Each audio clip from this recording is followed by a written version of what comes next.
नाजरीन आदाब, आज हम अपने दर्शकों को एक ऐसी शख्सियत के साथ रूबरू कराने जा रहे हैं जिनका नाम है डॉक्टर नौहरा शेख। हालांकि नौहरा शेख किसी तारुफ की मोहताज नहीं है।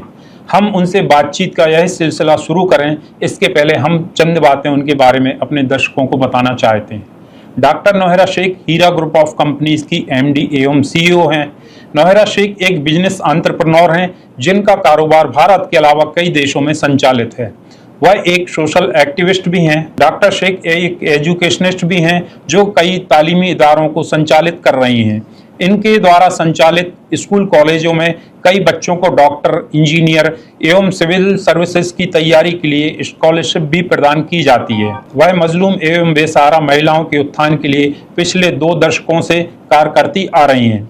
आइए हम आपसे मुलाकात कराते हैं डॉक्टर शेख की। गुड इवनिंग मैम, आप कैसी हैं? जी ठीक हूँ मैम, हाल ही में आपका एक वीडियो सोशल मीडिया पर बहुत तेजी से वायरल हो रहा है जिसमें आप कुछ पुलिस ऑफिसर्स व कुछ बिल्डर्स के साथ वाद विवाद करती हुई नजर आ रही हैं। आप हमारे दर्शकों को बताइए क्या मामला है? जी, ये मामला जो है अपने ही केस को लेकर था और खासकर से जो हीरा ग्रुप के केसेस हुए, जो भी केसेस थे वो इलीगल एफआईआर करके यहाँ पर हाईकोर्ट ने आर्डर दिया और हाईकोर्ट के आर्डर के बाद हमने जो है सुप्रीम कोर्ट में भी जो है उसको फाइट किया और फाइट करने के बाद सुप्रीम कोर्ट में कुछ लोगों ने जो है कुछ मुद्दा उठाए कि जो भी कंपनी के इन्वेस्टर हैं, देन लेन रहेगा तो वो किस तरह से आप जो है उनको दिया करेंगे। तो उस वक्त में जो है हमने सुप्रीम कोर्ट में हमारी जो एक प्राइम लैंड जो हीरा ग्रुप ऑफ कंपनीज की लैंड थी और वो लैंड जो टवली चौकी 7 टोम रोड के ऊपर रहती है, इस लैंड को हम 15 और 16 में रजिस्ट्रेशन करवाया और करीब 200 से ज्यादा करोड़ जो है बैंक से पेमेंट करके जो है ऐसे बिल्डर सैयद अख्तर साहब से जो है वो प्रॉपर्टी को परचेज किया और परचेज करके वो प्रॉपर्टी हमने ये किया। तो उसके बाद मैंने सुप्रीम कोर्ट में कहा कि कुछ लोग कहते हैं कि इतने देना है, कुछ लोग कहते हैं कि 100 करोड़ देना है, कुछ लोग कहते हैं 1 करोड़ देना है, कुछ लोग कहते हैं कि 5000 करोड़ देना है, कुछ लोग कहते हैं कि 50,000 करोड़ देना है, कि जबकि कंपनी के पास किसी के पास भी ऐसा कोई एविडेंस, कोई प्रूफ नहीं था। तो ये 29 जो भी लोग एफआईआर करे थे उनको भी उतना पेमेंट कंपनी ने देना नहीं था। तो मैंने सुप्रीम कोर्ट को ये कहा है कि अगर देना लेने का मामला भी है तो हम जो है हमारे पास एक प्राइम लैंड है कंपनी की और उस लैंड को जो है मैं सेल करूंगी और सेल करके मैं डिपॉजिट कर दूंगी किसके पास? सुप्रीम कोर्ट के पास। और मैं उसके बाद जो है कि ये लैंड के जो भी पेमेंट आएंगे तो मैं जिसको भी लेना देना है, मेरा मंडर मेरे फैमिली है, जितना भी हीरा ग्रुप है आज भी मैं उनको मेरी फैमिली मानती हूँ, पहले भी मानती थी, आज भी मानती हूँ। तो मैंने कहा कि अगर उनको देना है तो मैं तो किसी बैंक को कर्जा नहीं हूँ, किसी आम इंसान को कर्जा नहीं हूँ, तो ये सेल करके जो है देंगे। तो उसके बाद जो है वहां पर कुछ लोगों ने, एक 10 नवाबों ने जो है आकर कहा कि ये लैंड जो है ये डिग्री मिली हुई है और ये डिग्री के ऊपर है ये लैंड वगैरह वगैरह। तो सुप्रीम कोर्ट में 6 महीनों तक उस लैंड के ऊपर डिस्कशन रहा और वकीलां खड़े रहे और आर्ग्यूमेंट चलता रहा और आर्ग्यूमेंट चलता जैसे रहा तो सुप्रीम कोर्ट ने जो है आर्डर दिया, आखिर में डिमार्केशन करने का आर्डर दिया। उस पर डिमार्केशन किया तो डिमार्केशन में डिक्लेयर किया गया कि लैंड डिग्री वालों की कितनी है, किसकी कितनी है, कुछ भी हो, हीरा ग्रुप की जो लैंड है वो 33,000 स्क्वायर यार्ड लैंड जो है हीरा ग्रुप की है। उसके बाद जज साहब ने जो है उसको सेल कर लेने का हमें परमिशन दे दिए। लैंड हमारे पोजीशन में थी, सब कुछ भी था। उसके बाद यहाँ पर जो है कुछ लोग उसके पीछे जो हड़पना चाहते थे, पहले से हीरा ग्रुप के ऊपर जो केसेस कराए उनका मतलब ये नहीं था कि लोगों को इंसाफ दिला दे, लोगों को पेमेंट दिला दे, लोगों को ये कर दे। उनका मकसद ये था कि हीरा ग्रुप के इतने सौओं के हजारों करोड़ के प्रॉपर्टियों को हड़प लें और किसी ना किसी तरह से हड़प लें। अब देखिए कंप्लेंटर जाके कंप्लेंट लिखता है कि मुझे जो है मैंने हीरा ग्रुप में ये पैसे इन्वेस्ट किया है और हीरा ग्रुप ऑफ कंपनीज ने मुझे 2 लाख रुपए देना है, 2,50,000 रुपए देना है वगैरह। मगर वहां पर पुलिस एक्ट लगा देती है, जो एक्ट दुनिया में किसी पर लगाना नहीं चाहिए वो भी लगा देती है, मतलब उसका कुछ मतलब नहीं है कंप्लेंट का वगैरह। तो ये तो मैं नहीं कहती हूँ, ये हाईकोर्ट ऑफ तेलंगाना ने डिक्लेयर करके ये सारे एफआईआर इलीगल हैं करके बोल के डिक्लेयर किया। हाईकोर्ट का आर्डर हुआ तो वो आर्डर को लेकर जो है हमने सुप्रीम कोर्ट को गए, सुप्रीम कोर्ट ने आज वो आर्डर दे दिया। देने के बाद में जब मैं हमारी लैंड के ऊपर वहां पर मैं जाती हूँ तो वो लैंड के ऊपर जो है वहां पर मैं कॉल करती हूँ 100 को, पुलिस को कॉल करती हूँ कि यहाँ पर जो है मेरी लैंड के ऊपर ईडी के अटैचमेंट में है लैंड, इन्फोर्समेंट ऑफ डायरेक्टरेट नहीं है, 34,000 स्क्वायर यार्ड को भी अटैचमेंट किया है, 2019 में अटैच किया है। और अटैचमेंट जब किया था तो जो है कि कोई वहां पर बिल्डिंग नहीं थी, कुछ भी नहीं था, कुछ नहीं था। उसके बाद अटैचमेंट में होने के बाद भी वहां पर कई बिल्डिंग्स जो है बना दिए गए इलीगल, ना के परमिशन है, ना कोई अग्रीमेंट है, ना कोई सेल अग्रीमेंट है, ना कोई बनाने का अग्रीमेंट है, वहां पर बना दिए गए। और ईडी को भी हमने कई बार इसका कंप्लेंट किया है कि आपके अटैचमेंट में जो है इतनी प्रॉपर्टी पर इंक्रोचमेंट हुआ है, आप इसके ऊपर ध्यान दें करें। तो उसके बाद फिर हम जाते हैं, इस तरह से आने के बाद भी वहां पर जो है जुल्म करते हैं, पुलिस आती है हटा देती है, अपने सिक्योरिटीज को हटा देती है वहां से। और जो भी लोग वहां पर थोड़ा गुंडा टाइप के लोग होते हैं, जमीनों को कब्जा करने वाले होते हैं, वो लोग जब उधर आते हैं तो मैं खुद वहां जाती हूँ। मैं जब 100 को कॉल करती हूँ तो पुलिस आके कहती है मैडम तुमने ट्रेसपास कर दिया। मैं बोली लैंड मेरी है, डॉक्यूमेंट्स मेरे पास है, आपको चाहिए तो वीडियो भी बता सकती हूँ कि डॉक्यूमेंट्स मेरे पास ही, लैंड मेरी है, मैं कैसे ट्रेसपासर होती हूँ। वहां एक चाय बेचने वाला बंदा आकर मेरे सामने खड़ता है तो कहता है कि ये मेरी लैंड है, मैं यहाँ पर हूँ। तो मैं बोलती हूँ उसके पास क्या डॉक्यूमेंट्स है, आप पूछिए, थोड़ा चेक करिए। तो कहते हैं कि नहीं उसके पास कोई डॉक्यूमेंट्स नहीं, मगर उन्हें खड़ा है ना वहां पर, यानी जो भी जैसा भी खड़ा रहेगा तो वो उसकी तरह की है। तो ऐसी चीजें जो है काफी चीजें चल रहे थे। फिर उसके बाद वहां पर पुलिस आकर कहती है कि आप लोग नहीं आएंगे क्योंकि ईडी के अटैचमेंट में है, जबकि सुप्रीम कोर्ट ने पूरा ऑर्डर कर दिया, जज साहब ने पूरा ऑर्डर कर दिया उसके लिए, सेल के लिए कि सेल करें। सबसे पहला मसला जो है इन्वेस्टर का है, तो वहां पर सुप्रीम कोर्ट का मुद्दा भी, हमारा मुद्दा भी क्लियर है कि पहले हमारी फैमिली को, हमारे मेंबर को, हीरा ग्रुप के मेंबर को जो है कि पेमेंट क्लियर हो जाए। और पूरा हीरा ग्रुप जानता है कि सिर्फ एक प्रॉपर्टी अगर वो सेल हो जाएगी तो सब लोगों के मसले, जिनके भी देन लेन के मसले वो टोटल के टोटल मसले जो है इंशाल्लाह क्लियर हो जाएंगे अल्लाह के फजलो करम से। तो यहाँ पर मुद्दा बहुत अच्छे से समझ में आता है कि ये लोगों ने जो ये प्रोपेगेंडा किया था, ये जो बदनामियां किए थे, इन प्रॉपर्टियों की वजह से किए थे, ये पैसों को हड़पने की वजह से किए थे, इलीगल हमारे चीजों को लेने की वजह से किए थे। तो ये सुप्रीम कोर्ट का ये करते हैं। तो आज जो है कुछ पुलिस डिपार्टमेंट को भी हाथ में लेकर, उनको मिला लेकर जो है हाईकोर्ट ऑफ तेलंगाना में मैं जाती हूँ और मैं कहती हूँ कि इतनी मेरी प्रॉपर्टी है, as per supreme court order जो है, डिमार्केशन हुई मेरी ऑर्डर है, ये प्रॉपर्टी है।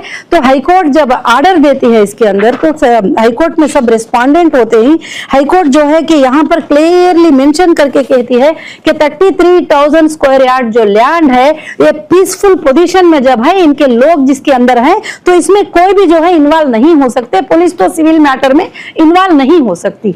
ये ऑर्डर देने के बाद भी ये ऑर्डर का कंटेम्प्ट करते हुए पुलिस वहां पर आके कहती है कि तुम नहीं बैठ सकते, यहाँ पर तुम नहीं रह सकते। मैं कहती हूँ कि सर आप क्यों आए हैं यहाँ पर? तो कहते हैं कि ईडी के सर ने हमें फोन किया। तो जब मैंने वहां पर फोन करके सर को बात किया कि जो ईडी का अटैचमेंट है, मगर पोजीशन तो हमारे पोजीशन में है और सेल करने के लिए, बायर को बताने के लिए कुछ भी नहीं है, तो नहीं, बोलते हैं मैडम आप वहां से चले जाओ। तो इस पर अब जरूर से जरूर बात होगी। और ये जो कंटेम्प्ट कर रहे हैं हाईकोर्ट के ऑर्डर्स का, सुप्रीम कोर्ट के ऑर्डर्स का, ये कोर्ट्स देख रहे हैं। अगर सुप्रीम कोर्ट के ऑर्डर को, हाईकोर्ट के ऑर्डर को अगर कोई हिंदुस्तान में मानता नहीं है, इंडिया में मानता नहीं है, तो फिर किसी की भी बस की बात नहीं चलेगी। और आज हम कोर्ट के ऊपर भरोसा करके, इंडियन कॉन्स्टिट्यूशन पे भरोसा करके मैं लीगल के लिए फाइट करती आ रही हूँ और अभी भी करती रहूंगी इंशाल्लाह। मैम जो ये जमीन है 33,000 स्क्वायर यार्ड जो लगभग 6.8 एकड़ के आसपास होती है, कि ईडी का अटैचमेंट होते हुए पुलिस एवं ईडी के संरक्षण में है, फिर भी लोग अवैध तरीके से इस पर ट्रेस पास कर रहे हैं, तो इसमें किसकी रिस्पॉन्सिबिलिटी बनती है कि अपनी आपकी इस जमीन को संरक्षण दे? जी देखो, रिस्पॉन्सिबिलिटी तो जो गुंडागिरी के लोग होते हैं उन पर रिस्पॉन्सिबिलिटी की बात नहीं है। यहाँ पर जब मेन ओनर्स जाते हैं तो उनको हटाने में एजेंसीज आ जाते हैं, जो मेन ओनर लीगल पेपर लेकर वहां पर पहुंचते हैं और सुप्रीम कोर्ट का ऑर्डर हाथ में लेकर पहुंचते हैं, हाईकोर्ट का ऑर्डर हाथ में लेकर पहुंचते हैं, तो वो लोग हमें हटा देते हैं और बोलते हैं कि नहीं नहीं तुम यहाँ नहीं आ सकते, क्योंकि कमिटेड है सब लोग, मिले जुले हैं सब लोग अंदर बैठकर मिल बांट कर खाने वाले लोग हैं। क्यों करके बोले तो जब वहां पर सुप्रीम कोर्ट के ऑर्डर्स का, हाईकोर्ट के ऑर्डर्स को माना नहीं जाता है तो फिर कोई मतलब ही नहीं रहता है। खासकर से मैम जैसा सुनने में आया है कि ईडी ने कहा कि सुप्रीम कोर्ट के ऑर्डर को नहीं मानते, तो ऐसा क्या हकीकत है ये बात? उन्होंने कुछ नोटिसें दिए हैं और वो नोटिसों में लिखा है कि जो है हम जो हाई कोर्ट ऑफ तेलंगाना के आर्डर जो है हमारे लिए हम मानेंगे नहीं उसके लिए। और मैं कहती हूँ कि सुप्रीम कोर्ट के आर्डर्स हैं सर हमारे पास। सुप्रीम कोर्ट ने क्लियरली कह दिया है कि अब हीरा ग्रुप का कोई भी केस होगा तो वो सिर्फ एसएफआई वो एक एजेंसी देखेगी, क्योंकि हमारा रिट पिटिशन सुप्रीम कोर्ट में ये था कि जब एक कंपनी को इस तरह से अलग अलग तरीके से सताया जाए तो क्या कर सकते हैं, एक कंपनी को अलग अलग तरीके से बुलाया जाए तो क्या कर सकते हैं। कोई भी एक एजेंसी हो वो एक एजेंसी देखेगी तो ठीक रहेगी। सुप्रीम कोर्ट ने भी कह दिया कि अभी इंडिया में, पूरे इंडिया में डिफरेंट केसेस रहो, डिफरेंट चीजें रहे तो सिर्फ एसएफआई वो देखेगी। और ये बात सुप्रीम कोर्ट ने क्लियरली मेंशन करके कह दिया गया। तो फिर भी कहते हैं कि हमको सुप्रीम कोर्ट का आर्डर ये नहीं है और हाई कोर्ट का आर्डर भी जो है हम नहीं मानते। तो अब ये बात आगे चलकर हम कोर्ट में फाइट करेंगे इसको। आजकल आपकी कंपनी हीरा ग्रुप के लिए सोशल मीडिया पर बहुत सारे यूट्यूबर्स भी कंपनी के अगेंस्ट प्रोपोगेंडा चला रहे हैं, जिसमें कुछ इन्वेस्टर्स को साथ में लेके कंपनी के अगेंस्ट बहुत सारी मिसकंसेप्शन फैला रहे हैं। तो इसके पीछे क्या वजह है और कौन लोग हैं? यहाँ की सुनने में आया है कि यहाँ के मेंबर ऑफ पार्लियामेंट व केसीआर गवर्नमेंट के कुछ लोग भी इसमें इन्वॉल्व हैं। क्या ये बात सच है? जी, ये बात सच है और ये पूरे दुनिया को पता है कि जब मुझे 2018 में अरेस्ट किया गया तो सारे जितने भी एफआईआर थे वो एफआईआर एमआईएम के जो नेता असदुद्दीन ओवैसी साहब है उनके ऊपर, जब मैंने 2012 में, जब मैं पॉलिटिशियन भी नहीं थी, ना मुझे पॉलिटिकल मालूम था, ना पॉलिटिक्स में जाना चाहती थी, 2012 में जो एफआईआर किए उसमें क्लियर सीट मिलने के बाद 100 करोड़ का मैंने मानहानि केस लगाया और हमारा पिटीशन अलाउ हुआ। और पिटीशन अलाउ होता है 2018 7वां महीने में। वहां से ये 10-15 यूट्यूबर को बुलाकर एक प्लान कर लेते हैं और प्लान कर लेके बार बार कंपनी के बारे में नेगेटिव बातें बोलना, यहाँ तक कि पर्सनल लाइफ के बारे में गलत सलत बोलना, बिजनेस के बारे में गलत सलत बोलना, जो 10-15 यूट्यूबर्स को जो है बिठा के रखे हैं कि वो जब भी वक्तन बवक्तन जो है इस तरह की चीजें करते रहते हैं। और खासकर से, और आपने जो है सच्ची बात कहा कि लोगों से पैसे भी कलेक्ट करते हैं कि हम तुमको पैसे दिला देंगे। मैं उन सारे मेरे हीरा ग्रुप के फैमिली से ये गुजारिश करना चाहती हूँ कि हाँ, तुम्हें कोई भी पैसे नहीं दिला सकते जब तक कि हीरा ग्रुप ऑफ कंपनीज आपको पैसे नहीं देना चाहती।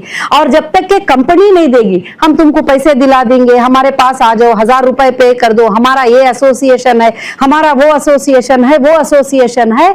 तो ये सारे लोग जो है पैसे कमाने का हीरा ग्रुप को एक जरिया बना लिए। अब अल्लाह की भी एक आजमाइश थी कि जब मैं तकलीफ में थी तो इस वक्त इनको जो है बहुत ज्यादा मौका मिल गया। तो इसलिए मैं मेरे पूरे मेंबर्स को बताना चाहती हूँ कि जब तुम्हारी कंपनी के पास सोर्सेस हैं, जब तुम्हारी कंपनी देना चाहती है, पहले दिन से वही पुकार रही है। आज सबको नजर आ रहा है कि कौन ये पैसे पे होने नहीं दे रहे हैं। सुप्रीम कोर्ट में जो पैसे क्लियर होना है ये कौन होने नहीं दे रही। जब बायर बैंक को ले जाकर वहां पर खड़ा करके मैं ये पेमेंट देने के लिए रेडी हूं, सब कुछ करने के बावजूद भी जो प्रॉपर्टी इन्वेस्टर के लिए फाइनल हो गई उस प्रॉपर्टी के पास जाके हंगामे करना, वहां पर जो सिक्योरिटी खड़ी थी उसके ऊपर हंगामे करना, सुप्रीम कोर्ट के आर्डर्स का परवाह नहीं करना, ये सब कुछ जो कर रहे हैं ये वही लोग कर रहे हैं जो पहले से हीरा ग्रुप को और हीरा ग्रुप के प्रॉपर्टियों को हड़पने का प्लान बना के रख लिए थे कि किस पॉलिटिशियन को कितनी प्रॉपर्टी है, किस एमएलए को कितनी प्रॉपर्टी है, किस एमपी को कितने पैसे हैं। हीरा ग्रुप की सीईओ एक औरत है, उसको अंदर तो डाल दिए। तो यहां तक कि ईडी के अटैचमेंट में रहने के बावजूद मेरे प्रॉपर्टीज दूसरों के नाम से रजिस्टर हो चुके हैं, टोटली रजिस्टर हो चुके हैं। फेक डॉक्यूमेंट्स बना के, गलत डॉक्यूमेंट्स बना के कब्जे कर लिए, रजिस्टर कर लिए। यहाँ तक कि जितने भी किए हैं तो यही वही एरिया के लोग किए हैं, कहीं और नहीं, बाकी जगह पर कहीं पर भी ऐसा नहीं हुआ। मैम, आपको सुप्रीम कोर्ट से ऑर्डर मिला है कि आप अपने अकाउंट उन्होंने डिफ्रीज कर दिए हैं और आपकी जो भी प्रॉपर्टीज हैं डिटैच कर दी हैं। यहाँ तक कि आपको ये भी बोला गया कि आप अपने प्रॉपर्टीज के लिए बायर ढूंढें और उसको सेल करें। फिर आपको क्या दिक्कत आ रही है कि आप अपने इन्वेस्टर्स को पैसे देने में क्या प्रॉब्लम का सामना करना पड़ रहा है? देने के मामले में तो मैं ये कहूंगी कि जब सुप्रीम कोर्ट का ऑर्डर हुआ 240 अकाउंट जो हीरा ग्रुप के ही इनको डिफ्रीज करो, तो उसमें से जो अकाउंट को पॉसिबल हो सका डिफ्रीज किया एजेंसियों ने। कुछ एजेंसियों ने लेटर दिया और कुछ एजेंसियां जो महाराष्ट्र और आंध्र प्रदेश के जो भी एजेंसीज हैं वो एजेंसीज ने लेटर नहीं दिए, तो कुछ अकाउंट जो है अभी तक उसके डीफ्रीज नहीं हुए, जिस अकाउंटों में डीफ्रीज हुए हैं कि डीफ्रीज होने के बाद में जो है हमने इन्वेस्टर को टोटल पेमेंट क्लियर करके सुप्रीम कोर्ट में उसका स्टेटमेंट सबमिट कर दिया है। मैम, जैसा कि आपने अपने वीडियो में बोला कि हाई कोर्ट के मामले का उल्लंघन हुआ है, तो क्या मामला है? जो हिंदुस्तान की सबसे बड़ी कोर्ट सुप्रीम कोर्ट के आर्डर से डीमार्केशन होती है, पुलिस प्रोटेक्शन में होती है, एजेंसियों के इसमें होती है, एजेंसियों के देखरेख में होती है, एजेंसीज के पूरे आईओस वहां अटेंड करते हैं और उनके अंदर वो उसका नाप सब होता है, डीमार्केशन होता है और उसके बाद हैंड ओवर करती है सुप्रीम कोर्ट और उसके बाद बायर को बेचने के लिए करती है। बायर खुद इम्प्लीमेंट होते हैं और उसमें खरीदने के लिए जाके बात करते हैं, तो उस चीज के ऊपर कब्जे जमाते हैं। तो जब मैं जाती हूँ पुलिस के पास कंप्लेंट लेकर, तो कभी मेरा कंप्लेंट होता नहीं है, ना कोई एक्शन होता है और वो उठा के पीछे डाल देते हैं। जैसे आपने सवाल किया कि जैसे एमआईएम का हाथ था, कि जाहिर से बात है कि केसीआर साहब के सपोर्ट के बगैर तो एमआईएम इतना बड़ा काम तो नहीं कर सकती थी। ईडी ने खुद तो इन्वॉल्व नहीं हुआ, सीसीएस ने 170 एफआईआर में उनको रिक्वेस्ट किया कि हमको समझ में नहीं आ रहे हैं ये ट्रांजैक्शन, आप चेक करो इसके बारे में, उसके बाद वो एंट्री हुए। मैम, इस वीडियो में आपने बोला कि यह प्रॉपर्टी मैंने अपने इन्वेस्टर्स के लिए रखी है, इसका क्या मतलब है? उनके पैसे कब तक लौटा पाएंगी? आपको मैं ये बात सच बताऊं, मेरे इन्वेस्टर के लिए प्रॉपर्टी नहीं, मेरा जान भी देने के लिए तैयार, मैं हमेशा के लिए तैयार हूं। प्रॉपर्टी मेरे लिए बहुत ही छोटी चीज है और प्रॉपर्टियां पूरे भी मेरे लिए बहुत छोटी चीज है। अब यहाँ पर कहां पर है, कहां पर इन्वेस्टर फंसे हुए हैं, कहां पर कंपनी को नुकसान हो रहा है, कहां पर कि एजेंसी ने प्रॉपर्टीज को अटैच करके रख लिया है। चलो भाई, हम कुछ प्रॉपर्टियां सेल कर देंगे और सेल करके इस मसले को हल कर देंगे, तो वहां अटैचमेंट आड़ आ जाता है, वहां अटैचमेंट आ रहा है। चलो भाई, इसके अंदर अकाउंट्स हैं तो उसको फ्रीज करा के रखे हुए हैं, तो बहुत सारी चीजें हैं। तो क्या हीरा ग्रुप के पास नहीं है क्या एजेंसियां के खेल जो इसके ऊपर चल रहे हैं, जो पॉलिटिशियन पीछे से पावर यूज कर, एक ही पॉलिटिशियन है जो पावर यूज कर रहे हैं, जो इतने लाख मुसलमानों की बर्बादी करने के लिए इतने लाख मुसलमानों को जो रुला रहे हैं। आज पूरे कोर्ट्स को ये बात पता है, पूरे लीगल को ये बात पता है कि कंपनी के पास अगर 100 रुपये देना है तो 1000 रुपये मौजूदगी, मगर देने के दरवाजे खोलने के लिए ये लोग पूरे पे अभी भी डालते, अभी भी उसको आड़ आ गए, वो ऑब्जेक्शन कर लिए, ये ऑब्जेक्शन कर लिए, यही बात हो रही है। आज भी अल्हम्दुलिल्लाह खाली सिर्फ ईडी का अटैचमेंट हटा दें और आज भी ईडी का अटैचमेंट, तो कौन से सोर्सेस की कमी है हीरा ग्रुप के पास, कौन से सोर्सेस की कमी है? घंटों में खत्म हो जाएंगे सारे मसले, दिनों की जरूरत नहीं, घंटों में खत्म हो जाएंगे। सिर्फ एक वो ऑर्डर का इंतजार है सुप्रीम कोर्ट के, बस। मैम, जो भी आप आरोप लगा रही हैं पॉलिटिकल लीडर पे, तो उसके लिए आपके पास कोई प्रूफ है क्या? जी, प्रूफ तो बहुत सारा है। अभी यही मैंने बताया था कि 2012 का जो एफआईआर था उसको लेकर जो है मैंने 100 करोड़ का जो केस डाली थी, वो 100 करोड़ का केस भी जो है उनके ऊपर फाइनल हो चुका। यहाँ तक कि उन्होंने कहा कि नहीं, अब उनके ऊपर केस है, तो कोर्ट ने खुद कहा है ये केसेस, ये 100 करोड़ के केस से बचने के लिए बनाए गए थे, ये केसेस 100 करोड़ के केस से जो है बचने के लिए बनाए गए थे, सब ने कहा। और ये पूरे हिंदुस्तान को क्या सबको मालूम है। अब जो इंटरनल एजेंसियां भी इस चीज को इन्वेस्टिगेशन कर रहे हैं, उन एजेंसियों को भी अब ये बात पता चल गई है कि किसके पीछे से किसका हाथ था, किसने जुल्म किया है हीरा ग्रुप के ऊपर। मैम, हीरा ग्रुप और उसके निवेशकों के बीच लेन देन का यह मामला कब खत्म होगा? आप इस अपने कारोबार को क्या फिर से शुरू कर पाएंगी? देखिए, अल्हम्दुलिल्लाह हीरा ग्रुप के जो मेंबर हैं वो मेरी फैमिली है और 1998 से 2018 तक लगभग कितने साल हुए? 20 साल, 20 साल जी। एक दिन भी कभी मेरे मेंबर को, एक मेंबर को आके बोलने को बोलो कि हीरा ग्रुप ने हमें पेमेंट नहीं किया था, या हीरा ग्रुप ने जो गोल्ड यूनिट परचेस किए थे वो गोल्ड हमें सेंड नहीं किया था, और हीरा ग्रुप ने पेमेंट लेके हमें प्रोडक्ट नहीं दिया, एक छोटा सा कंप्लेंट भी 18 तक आप बता लीजिए, आप बता लीजिए। तो इतनी अमानतदारी और इतनी वफादारी से मैंने काम किया है। आज भी अल्लाह का फजल है कि बहुत सारे मेंबर मेरे साथ खड़े हुए ही और वो कहते हैं कि आपा हम तुम्हारे साथ हैं, तुम बिजनेस को स्टार्ट करो, हम तुम्हारे साथ हैं, हम चलेंगे। भले वो लेवल पर चल भी नहीं सके तो अब जो मेरे मेंबर मेरे साथ आए हैं, बिजनेस में जुड़ रहे ही, अल्हम्दुलिल्लाह उतना बड़ा नहीं तो क्या हुआ, छोटा भी हम लोग वो बिजनेस को चल रहे ही लेकर, इंशाअल्लाह आगे के दिनों में ये बहुत बड़ा होगा। जैसा कि आपने बोला कि कि हीरा ग्रुप के इन्वेस्टर्स के लिए हमने कुछ प्रॉपर्टी रखी है, तो इसके लिए क्या एश्योरेंस है कि आप उनकी उस प्रॉपर्टी को बेच के उनका पैसा दे पाएंगी? अभी मैंने इसीलिए जवाब दिया कि हीरा ग्रुप की प्रॉपर्टी नहीं है। हीरा ग्रुप के लिए और मेरे मेंबर्स के लिए प्रॉपर्टी क्या, मेरा जान भी हाजिर है। मैंने 1000 बार ये बात हर सवाल के जवाब में दी हूँ। और हीरा ग्रुप के मेंबर को आज भी वो तकलीफ नहीं है और आज भी उनको कोई मुश्किल नहीं है। अगर है तो ईडी का अटैचमेंट है तो एजेंसियों के ऑब्जेक्शंस है तो एजेंसियों के जरिए से उन तक उनका माल नहीं पहुंच रहा है, उन तक वो चीजें क्लियर नहीं हो पा रहे हैं। ईडी आप कह रही हैं, पर ईडी को सुप्रीम कोर्ट ने कब का एम्बार्गो लगाया है? जी, ईडी को हर एजेंसी को एम्बार्गो लगाया है सुप्रीम कोर्ट ने, मगर कोई भी जो है सुप्रीम कोर्ट के आर्डर को जो है नहीं मानते हैं। हमने भी आज तक जो है कंटेम्प्ट ऑफ कोर्ट नहीं लगाया है। अब आगे चलकर कोई भी कंटेम्प्ट ऑफ कोर्ट करेंगे, कोर्ट के आर्डर का कंटेम्प्ट करेंगे, तो जरूर से जरूर जो है हम कंटेम्प्ट ऑफ कोर्ट लगाएंगे जरूर से, और जाएंगे कंटेम्प्ट ऑफ कोर्ट में, जो कि सुप्रीम कोर्ट के आर्डर को जो है खिलाफ कर रहे हैं।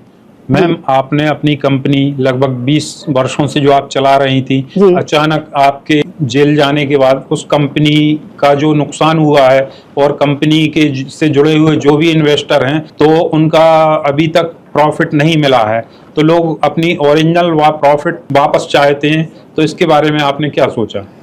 देखिए, जिस दिन कंपनी स्टॉप हुई है और उस दिन जो हालात जैसे थे, प्रोडक्ट की जगह प्रोडक्ट, बैंकों की जगह बैंक, प्रॉपर्टीज की जगह बैंक, ट्रांसैक्शन की जगह ट्रांसैक्शन रुके हुए हैं। जैसे अल्लाह ने रिलीज करेगा, अगर उनके पेमेंट के प्रॉफिट के साथ अगर उनके पेमेंट हमारे पास है, तो हर चीज मेरे मेंबर को वैसे ही वापस होगी और कभी उनके साथ नाइंसाफी नहीं होगी मेरे मेंबर के साथ। और 20 साल के जिंदगी में कभी 100 रुपयों की नाइंसाफी मैंने कभी नहीं किया है, ना कभी हमारी कंपनी करेगी उनके साथ, और डिक्लेयर करूंगी मैं सारे चीजों को। मैम, आप अपने आप को और हीरा ग्रुप के इन्वेस्टर्स को इस समय कहाँ देखती हैं? इन सब का मुस्तकबिल क्या है और आपका विजन क्या है? अल्हम्दुलिल्लाह, हीरा ग्रुप के इन्वेस्टर को और मेंबर को, हीरा ग्रुप की फैमिली का मुस्तकबिल में बहुत अच्छा देख रही हूँ। भले तकलीफों के जरिए से हमें कुछ दिन रुका लिए ही, कुछ दिन नुकसान उठाने को ये किए ही, मगर हीरा ग्रुप का फ्यूचर जो है बहुत वाइट रहेगा, क्योंकि ये सारे एजेंसियां के इन्वेस्टिगेशन करने के बाद भी आज तक भी जो है हमारे खिलाफ कोई सबूत, कोई प्रूफ किसी के पास भी आज तक भी नहीं है।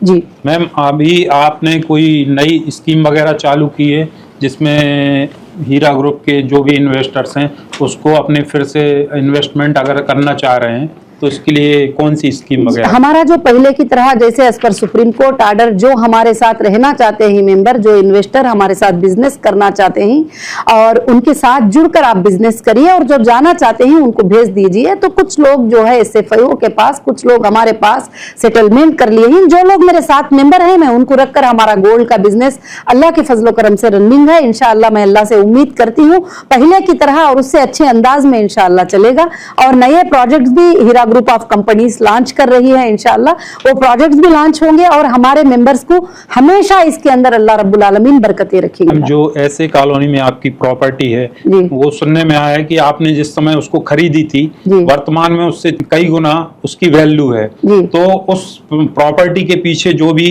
अवैध रूप से उस पे ऑक्यूपाई करने के लिए लोग कर रहे हैं, तो इसके पीछे मेन कौन है? लगभग वहाँ की जो प्रॉपर्टी है जिसका पूरा वैल्यू अल्हम्दुलिल्लाह अल्लाह के फजल से करीब जो है 1200 से 1500 करोड़ रुपयों की प्रॉपर्टी है वो, अगर नॉर्मली सेल भी कर देंगे तो। क्योंकि कुछ लोगों ने बुलाकर मुझे सवाल भी किया कि सुप्रीम कोर्ट ने किसी ने बैंक में ये नहीं था तो वो जमा कर दिए, कुछ लोगों ने कहा। तो मैंने कहा कि किसने भी जमा किया मगर किसी फेक चीज पर नहीं जमा किया, किसी फ्रॉड चीज पे नहीं। वहां पर मेरी लैंड है ओरिजिनल और उस पर जमा किया है। एक बायर नहीं तो दूसरा बायर परचेस कर लेगा, और तुम अटैचमेंट को हटाओ, रजिस्ट्रेशन करने का परमिशन दो, और सिर्फ जो है 3 दिन में इंशाअल्लाह सब चीजें क्लियर हो जाएंगी अल्लाह के फजल से। क्योंकि वो चीज मेन में है, बहुत अच्छे से बिकेगी, क्योंकि सवों के करोड़ जो है हम वो देकर वो प्रॉपर्टी को परचेस किए हुए हैं।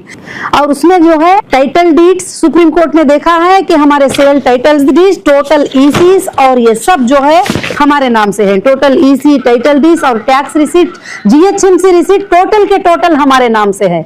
अब जाकर हम पूछते हैं कि वहां जो इलीगल कंस्ट्रक्शन हुआ है वो किसके नाम पर हुआ, किस बुनियाद के ऊपर हुआ, तो बोलते हैं पता नहीं है। तो अब हम इंशाअल्लाह पूरे एजेंसी है उसको जो है हम इसकी खबर भी भेजे हैं और इंशाल्लाह हम अप्रोच हो जाएंगे हर जगह भी और सबको जवाब देना पड़ेगा इस चीज का। एक वीडियो में आया है कि कोई बाहर की टीम आई थी जी। जिससे आप मशवरा कर रही हैं, तो जी। कौन टीम थी जिसके साथ आप जी। डिस्कशन कर रहे अभी जो है अल्लाह के फजलो करम से जो है हमने सेंट्रल में भी जो है काफी एजेंसीज को दिया है और मैं चाहती हूँ कि जो कॉन्स्पिरेंसी हुई थी, ये स्कैम नहीं हुआ, स्कैम करके इल्जाम लगाया गया, जबकि चलती हुई कंपनी रनिंग शॉपिंग मॉल, और जिस दिन मुझे अरेस्ट किए गए थे उस दिन आप देखेंगे तो ऑनलाइन के ऊपर मेरे 2600 बिल हुए थे। कोई भागने वालों के उतने बिल थोड़ी होते हैं जी। ना कोई ऑफिस बंद थी, ना कोई रेंट पे थे, ना कोई भी चीज थी।